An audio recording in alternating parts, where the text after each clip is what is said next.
அமைச்சரவையினுடைய மாற்றத்திற்கான அறிவிப்பு தற்பொழுது அதிகாரப்பூர்வமாக ஆளுநர் மாளிகையால் வெளியிடப்பட்டிருக்கிறது.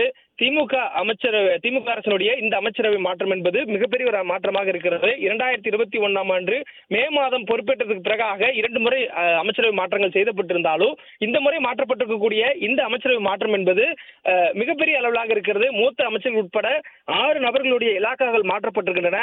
அதே போன்று கூடுதலாக 4 அமைச்சர்கள் அமைச்சருக்குள் இடம்பெறுகிறார்கள். 3 அமைச்சர்கள் இருக்கக்கூடிய நிலையிலிருந்து வெளியே செல்கிறார்கள். தற்பொழுது 3 அமைச்சர்கள் வெளியே செல்லக்கூடிய நிலையில கூடுதலாக ஒருவர் இடம்பெறுவதற்கான வாய்ப்பு ஏற்கனவே காலியாக இருந்ததனால் அந்த கூடுதலாக ஒருவர் உள்ளே வருவதற்கான வாய்ப்பாக இருக்கிறது. மொத்தம் தமிழக அமைச்சரவையில முதலமைச்சர் உட்பட 35 அமைச்சர்கள் இருக்கலாம். ஆனால் தற்போது வரையிலும் 34 அமைச்சர்கள் மட்டுமே இருப்பதனால கூடுதலாகவும் ஒருவர் வருவதற்கு வாய்ப்பாக அது அமைந்திருக்கிறது. இந்த சூழலில் இந்த அமைச்சரவை மாற்றத்துடன் அமைச்சராக இருக்கக்கூடிய இளைஞர்கள் மற்றும் விளையாட்டு மேம்பாட்டுத்துறை அமைச்சராக இருக்கக்கூடிய அமைச்சர் உதயநிதி ஸ்டாலின் அவர்கள் துணை முதலமைச்சராக பதவியேற்கிறார். திமுக அரசில் 2வது துணை முதலமைச்சர் என்ற ஒரு பெருமையும் அவர் பெறுகிறார். இதற்கு முன்பாக 2006, 2011 ஆண்டு காலகட்டத்தில் அமைச்சராக இருந்த தற்போதைய முதலமைச்சர் மு க ஸ்டாலின் அவர்கள் துணை முதலமைச்சராக பதவி பெற்றிருந்தார். அதே போன்று தற்பொழுது இந்த ஆட்சி காலத்தில் அமைச்சராக இருக்கக்கூடிய உதயநிதி ஸ்டாலின் அவர்கள் துணை முதலமைச்சராக பதவி பெற்றிருக்கிறார். கூடுதலாக அவருக்கு ஒரு துறையானது ஒதுக்கப்பட்டிருக்கிறது. பிளானிங் அண்ட் டெவலப்மெண்ட் என்று சொல்லக்கூடிய இந்த துறை முதலமைச்சர் வசம் இருக்கக்கூடிய ஒரு துறை. இந்த துறை தமிழ்நாட்டினுடைய நலத்திட்டங்களை உருவாக்குவதற்கும் அதனுடைய மேம்படுத்துவதற்குமான ஒரு துறை. இந்த துறையை தற்பொழுது முதலமைச்சர் வசம் இருந்து அமைச்சர் உதயநிதி ஸ்டாலின் வசம் செல்கிறது.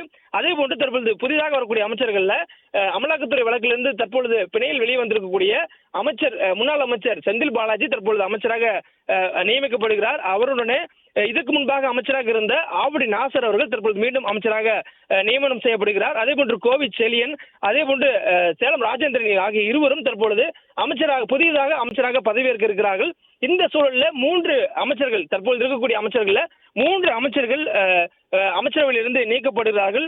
அதில் பால்வளத்துறை அமைச்சராக இருக்கக்கூடிய அமைச்சர் மனோ தங்கராஜ் தற்பொழுது அந்த துறை அமைச்சரவையிலிருந்து நீக்கப்படுகிறார்.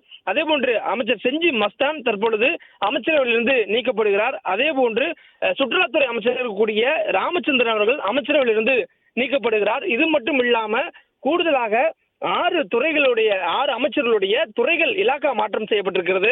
குறிப்பாக மூத்த அமைச்சராக இருக்கக்கூடிய பொன்முடி அவர்களுடைய இலாக்கா ஆனது மாற்றப்பட்டிருக்கிறது. அவர் தற்பொழுது உயர்கல்வித்துறை அமைச்சராக பதவி வகித்திருக்கிறார். அவருக்கு வனத்துறை ஆனது ஒதுக்கப்பட்டிருக்கிறது.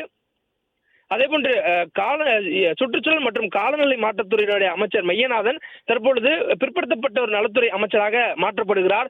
அதே போன்று ஆதிதிராவிடர் நலத்துறை அமைச்சராக இருக்கக்கூடிய கயல்விழி செல்வராஜ் தற்பொழுது மனிதவள மேம்பாட்டு துறை அமைச்சராக மாற்றப்படுகிறார். இந்த மனிதவள மேம்பாட்டு துறையானது அமைச்சர் தங்கம் தென்னரசு அவருடைய வசம் இருந்தது. அந்த துறைக்கு தற்பொழுது அமைச்சர் கயல்விழி செல்வராஜ் மாற்றப்படுகிறார். அதே போன்று வனத்துறை அமைச்சராக இருந்த மதிவேந்தன் அவர்களுக்கு தற்பொழுது ஆதிதிராவிடர் நலத்துறையானது கொடுக்கப்படுகிறது. அதே போன்று பிற்படுத்தப்பட்ட நலத்துறை அமைச்சராக இருந்த ராஜகண்ணப்பனருக்கு பால்வளத்துறை அமைச்சராக தற்பொழுது நியமிக்கப்படுகிறார். அதே போன்று அமைச்சர் தங்கம் தென்னரசு வசம் ஏற்கனவே 3 துறைகள் இருந்தன. அதாவது நிதி, மனிதவளம் மற்றும் மேம்பாடு, அதே போன்று தமிழ்நாடு மின்சார வாரியமும் அவர் வசம்தான் இருந்தது. தற்பொழுது இந்த மின்துறை அவரிடம் இல்லை. அதே வேளையில தற்பொழுது அவருக்கு புதிதாக ஒரு துறை ஆனது கொடுக்கப்பட்டிருக்கிறது. அதில் சுற்றுச்சூழல் மற்றும் காலநிலை மாற்றத்துறை அவர் கொடுக்கப்பட்டிருக்கிறது. தற்பொழுது நிதி மற்றும் சுற்றுச்சூழல் காலநிலை மாற்றத்துறைக்கு அமைச்சராக தங்கம் தென்னரசு அவர்கள் நியமிக்கப்படுவதாக அதிகாரப்பூர்வ அறிவிப்பானது வெளியாகி இருக்கிறது. தொடர்ச்சியாக திமுக அரசில் மாற்றங்கள், அந்த அமைச்சரவையில் மாற்றம் இருக்கும் என்ற பேச்சு இடம்பெற்றிருந்த சூழல்ல அண்மையில முதலமைச்சர் அவர்கள் கொளத்தூர் சட்டமன்ற தொகுதியில ஆய்வுக்காக சென்றிருந்தார். அந்த ஆய்வுல அவர் செய்தியாளர் சந்திக்கும் போது சொல்லியிருந்தார், இந்த அமைச்சரவை மாற்றம் என்பது நிச்சயம் இருக்கும், ஏமாற்றம் இருக்காது என்பதை சொல்லியிருந்தார். அந்த சூழலில் இன்றைய தினம் இந்த அமைச்சரவை மாற்றம் தொடர்பான அறிவிப்பு வெளியாகும் என ஏற்கனவே தகவல்கள் வெளியாகி இருந்தன. குறிப்பாக இது தொடர்பான அதிகாரப்பூர்வ அறிவிப்பு கிண்டியில் இருக்கக்கூடிய ஆளுநர் மாளிகைக்கு முதலமைச்சருடைய பரிந்துரை கடிதம் அதிகாரப்பூர்வமாக தலைமை செயலகத்திலிருந்து அனுப்பப்பட்டதாக சொல்லப்பட்டிருந்தது. இந்த நிலையில ஆளுநர் RN ரவி அவர்கள் மதுரையில ஒரு நிகழ்ச்சியில் இருந்தார். அந்த நிகழ்ச்சி முடித்துக் கொண்டு இன்று இரவு 8 மணிக்கு அவர் சென்னை திரும்பியிருந்தார். சென்னை திரும்பியதும் அவருடைய அலுவல் பணியாக முதலமைச்சர் பரிந்துரைத்திருக்கக்கூடிய இந்த கடிதத்தை ஏற்று தற்பொழுது இந்த அறிவிப்பை வெளியிட்டிருக்கிறார்.